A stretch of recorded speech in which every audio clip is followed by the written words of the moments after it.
Slow up.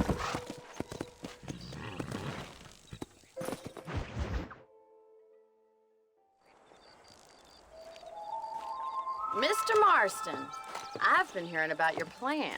Have you, Miss McFarland? Yes, from Lee Johnson, to settle here and build a life for yourself. I'm afraid those aren't my plans. See, I already have a life.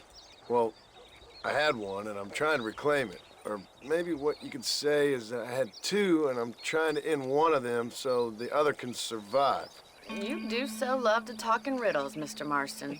Do you do that, I wonder, as a substitute for having anything interesting to say? Probably, Miss McFarland. Oh, call me Bonnie, you fool. Call me Bonnie. Miss McFarland, I'm married. I have a son. I had a daughter, but she died. Years before that, I rode in a gang.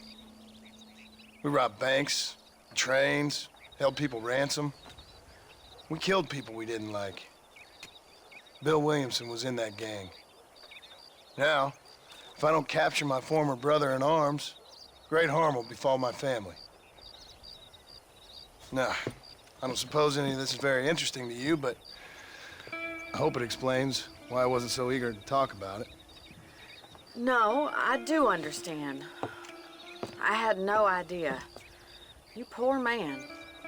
Even in this new country, memories don't really fade. My father was an illiterate Scot born on the boat into New York. He never saw his homeland, but to hear him talk about it, you'd imagine he only ever ate haggis and wore a kilt. And he hated the English for what they had done to his great-grandparents that he'd never met. People don't forget. Nothing gets forgiven. That's true, especially when it comes to money. And you know, even now, after all his labors, my father's debts are still terrible. I worry every day about us losing the ranch. It would kill him. My father died when I was 8 years old. His eyes were, well, let's just say he was blinded in a bar fight south of Chicago. My mother died during childbirth. She was a prostitute, and he was her, well, I don't know what he was. So I was sent off to an orphanage and ran away and fell in with a gang. My word. What a difficult life you've lived.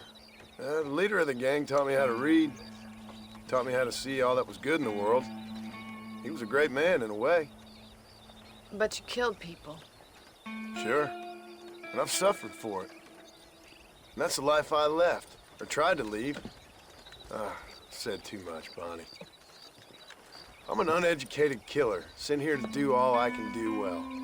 Kill a man in cold blood so that another man may do his part to cut crime in an area, and a rich man can be elected governor on the back of these promises. Civilization is a truly beautiful thing, Mr. Marston.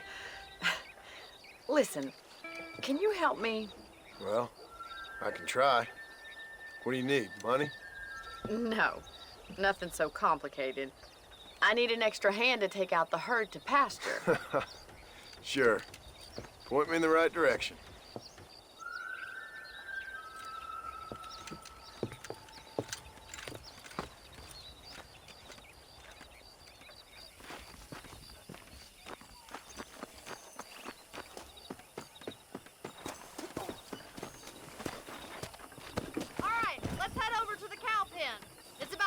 Budding farmers such as yourself learned how to herd cattle. Yeah! Thank you for telling me all that back there. It must have been hard for you. I hope you understand now why I've been playing my cards somewhat close to my chest. I didn't know you had a wife and child. Then again, I don't think I ever asked. They're lucky to have a man like you. I ain't so sure about that, but thank you. How are you, Miss McFarland? Whoa!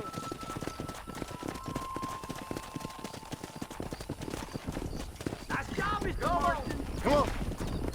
That's it. Whoa there! Stay behind He's him, got Mr. it. Marston.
just showing off Now now. we need to move this entire herd out to the far pasture for grazing.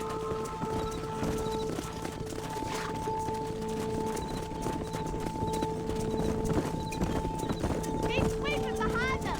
That way they'll stay together. You're doing great, Mr. Marston. Stay with him. Keep that herd together now. Barney's gonna love this. Easy. Let's go. You should learn to ride before you learn to herd.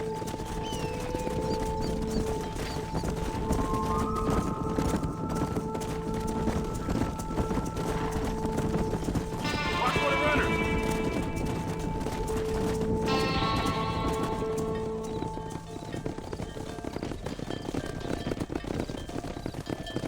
You're not bad with the herd.